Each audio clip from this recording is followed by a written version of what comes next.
Collinear points बेटा कौन से पॉइंट होते हैं? तो यहां पे लिखा है व्हेन 3 और more points lie on a straight single line.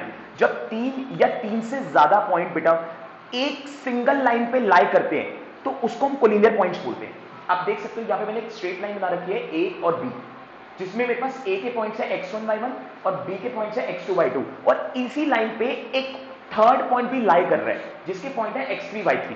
तो जब भी एक सिंगल लाइन पे बेटा 3 या 3 से ज्यादा पॉइंट लाई करेंगे तो वो आपका कोलिनियर पॉइंट हो जाएगा। अब देखो यहां पे बेटा आपको क्या नोट करना है, यहां पे अब आपके पास क्वेश्चन क्या आएगा, क्वेश्चन में आपको क्या करेगा, आपको 3 पॉइंट्स दे देगा, ए पॉइंट, बी पॉइंट, ए पॉइंट, बी पॉइंट और सी पॉइंट। अब आपको क्या कहेगा बताओ कि क्या ये तीनों पॉइंट कोलिनियर पॉइंट्स हैं। इसका मतलब है कि क्या ये तीनों पॉइंट्स आपके एक कॉमन लाइन पे लाई करते हैं। तो इसको कैसे प्रूव करना है, तो देखो मैंने यहाँ पे आपको नोट लिखवाया है for 3 points to be collinear. अगर आपको बोलते हैं कि ये 3 पॉइंट क्या कोलिनियर है या नहीं, तो इसको प्रूव करने के लिए मैं क्या करूंगा, तो यहाँ पे लिखा है prove that sum of the distance between two pairs is equal to the distance between third pair. क्या मतलब हुआ इसका, इसका मतलब ये हुआ कि यहां पे मैं क्या करूंगा, यहां पे मैं AC का भी डिस्टेंस निकालूंगा, AC का डिस्टेंस निकालूंगा और BC का भी डिस्टेंस निकालूंगा और इन दोनों को प्लस कर दूंगा, और इन दोनों का आंसर, इन दोनों को प्लस करके जो आंसर आएगा बेटा वो किसके इक्वल होना चाहिए, वो AB के इक्वल होना चाहिए, AB के।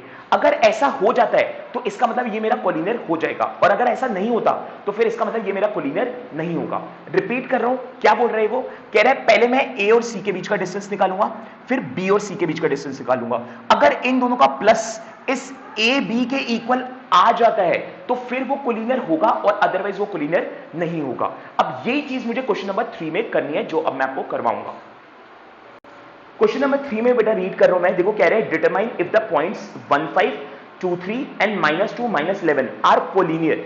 आपको कह रहा है प्रूफ करो कि अगर एक पॉइंट A है, उसने नाम नहीं दिया, मैं अपनी मर्जी से नाम दे रहा हूं, अगर एक पॉइंट A है जो कि है 1 5, एक पॉइंट B है जो कि आपको दे रखा है बेटा 2 3, और एक पॉइंट C है जो आपको दे रखा है -2, -11। आपको कह रहे हैं कि बताओ कि क्या ये तीनों पॉइंट्स कोलिनियर पॉइंट्स है। कोलिनियर पॉइंट्स का मतलब मैंने आपको अभी थोड़ी देर पहले बताया बेटा कि क्या ये तीनों पॉइंट्स एक ही जगह पे लाई करते हैं।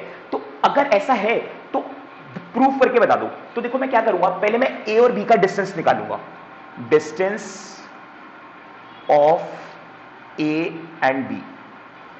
A और B का डिस्टेंस निकालूंगा। अगर मैं डिस्टेंस निकालता हूं तो फॉर्मूला क्या लगेगा बेटा मेरे पास, x2 - x1 का whole square plus y2 - y1 का होल स्क्वायर।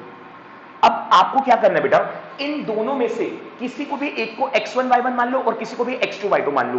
देखो ये आपको लिखना नहीं होता यहाँ पे कि कौन x1 है, कौन x2 है, कौन y1 है, कौन y2 है, ये आपको अपने माइंड में रखना होता है। जैसे कि मैं इसको x2 y2 मान रहा हूं और इसको x1 y1 मान रहा हूं, तो अगर मैं इसको x2 y2 मान रहा हूं तो फिर इसका मतलब पहले मेरे पास 2 आएगा और फिर माइनस में 1 आएगा, इसका होल स्क्वायर, प्लस इसका 3 आएगा और माइनस में 5 आएगा, 3 - 5 का होल स्क्वायर। अगर आपको लगता है कि मेरे को कंफ्यूजन है, मैं ऐसे नहीं कर सकता, मेरे को तो लिख के ही करना पड़ेगा, तो आप साइड में लिख लो कि मैं x1 y1 किसको मान रहा हूं, इस AB वाले में से x1 y1 मान रहा हूं मैं 1 और 5 को, और x2 y2 मैं किसको मान रहा हूं, वो मान रहा हूं मैं 2 और 3 को। ऐसे कर लो और अब कर लो सॉल्व, तो भी यही होगा। तो अब इसको सॉल्व करो तो कितना आंसर आता है बेटा, इसको सॉल्व करके आता है 2 में से 1 गया 1 का स्क्वायर, प्लस 3 में से 5 गया -2 का स्क्वायर, देन √1 का स्क्वायर 1 और -2 का स्क्वायर 4, तो प्लस का वो भी, तो √5 आएगा। अब आप इसको सॉल्व नहीं कर पाओगे क्योंकि √5 तो √5 ही होता है। ये A और B का डिस्टेंस आ गया, तो देखो मैंने A और B का निकाल दिया। अब मैं B और C का भी निकालूंगा, B और C का, तो distance of B and C, again formula लगा दो, √x2 - x1 का स्क्वायर प्लस y2 - y1 का स्क्वायर। अगेन अगर आपको कंफ्यूजन होती है कि कौन x1 है, कौन x2 है, कौन y1 है, कौन y2 है, तो इसको इस तरीके से कर लो, ये 2 और 3 को x1 y1 मान लो, ये देखो यहां पे मैंने कर दिया, x1 y1 के नीचे 2 और 3 लिख दिया, और x2 y2 के नीचे मैंने -2 - 11 लिख दिया। ऐसे कर लो आप रफ में, ये रफ होना चाहिए आपका, ये फेयर नहीं है, ये रफ है, ठीक है। अब आप देखो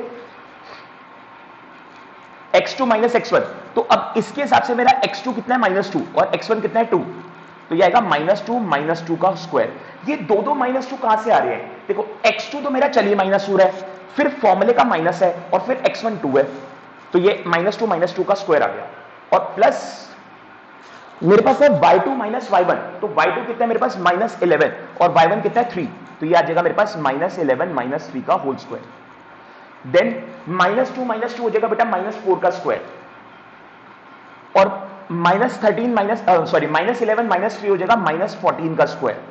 अब 4 का स्क्वायर होता है बेटा 16 और 14 का स्क्वायर होता है 196, तो ये प्लस करके कितना आएगा बेटा अंडर रूट में 212, अंडर रूट में आएगा 212। अब आप इसके फैक्टर्स निकाल लो, तो रफ में फैक्टर्स निकालते हैं 212 का, तो ये 2 के डबल में जाएगा बेटा 1 और 0 6 पे, देन 2 के डबल में जाएगा बेटा ये 53 पे, और फिर 53 तो किसी का भी नहीं होता, 53 तो आपका वही रहेगा, आपका प्राइम नंबर हो जाएगा। तो आपके पास कितना आ गया बेटा 2 का पेयर हो गया एक बारी, और 53 वैसे का वैसे ही, तो ये आ जाएगा 2√53। Distance of AC। अब मैं यहां पे AC का डिस्टेंस निकाल लूंगा बेटा, तो AC का डिस्टेंस निकालने के लिए फॉर्मूला तो मेरा यही लगने वाला है, तो अब मैं फॉर्मूला बेटा इस बारी नहीं लिखूंगा, सिर्फ नंबर्स लिखूंगा। तो देखो A का मेरे पास नंबर है 1 और 5, तो मैं x1 y1 को 1 और 5 मान लेता हूं, और C के मेरे पास नंबर है -2 और -11, तो इसको मैं -2 और 11 मान लेता हूं x2 y2 को। तो अब फॉर्मूले के हिसाब से मेरे पास पहले क्या था x2 माइनस x1 का होल स्क्वायर, तो x2 है -2 और x1 है 1, तो -2 - 1 का होल स्क्वायर, प्लस सेम चीज y2 माइनस y1 के साथ होगा, तो y2 मेरे पास है -11 और y1 है 5, तो ये कितना आएगा बेटा -11 - 5 का होल स्क्वायर। अब अंडर रूट में -2 - 1 का मतलब होता है -3 का होल स्क्वायर, और -11 - 5 का मतलब होता है बेटा -16 का होल स्क्वायर।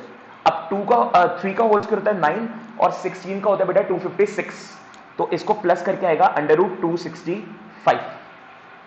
अब आप क्या करो, अब अगर आप इसके फैक्टर्स करोगे ना, तो 265 के फैक्टर्स कुछ भी नहीं बनेंगे बेटा, 265 का 265 ही रहेगा रूट में, ठीक है। इसको आप इस तरीके से सॉल्व नहीं कर पाओगे, जैसे यहाँ पे अंडर रूट 212 था, तो इसको सॉल्व करके 2√53 आया था, तो अंडर रूट 265 का ऐसा कुछ भी नहीं हो पाएगा। अब देखो यहाँ पे कॉन्सेप्ट क्या हमारे पास, कॉन्सेप्ट कहता है कि हमने तीनों का डिस्टेंस निकाल लिया है, अब यहाँ पे किन्हीं दो को प्लस करके किसी तीसरे के इक्वल आंसर आना चाहिए, किन्हीं दो को प्लस करके, किन्हीं दो के आंसर को प्लस करके तीसरे के इक्वल आना चाहिए। तो आपको लग रहा है कि किन्हीं दो को प्लस करके तीसरे के इक्वल आंसर आ जाएगा, जैसे ये देखो मैं इन दोनों को प्लस करता हूं तो भी वो इक्वल नहीं आएगा आंसर में, ठीक है। फिर मैं उन दोनों को प्लस करता हूं तो ये नीचे वाले के इक्वल नहीं आएगा, या मैं इन दोनों को प्लस करता हूं तो भी इसके इक्वल नहीं आएगा, तो अल्टीमेटली ये किसी के भी इक्वल नहीं आने वाला। तो आपको यहां पे लिखना पड़ेगा,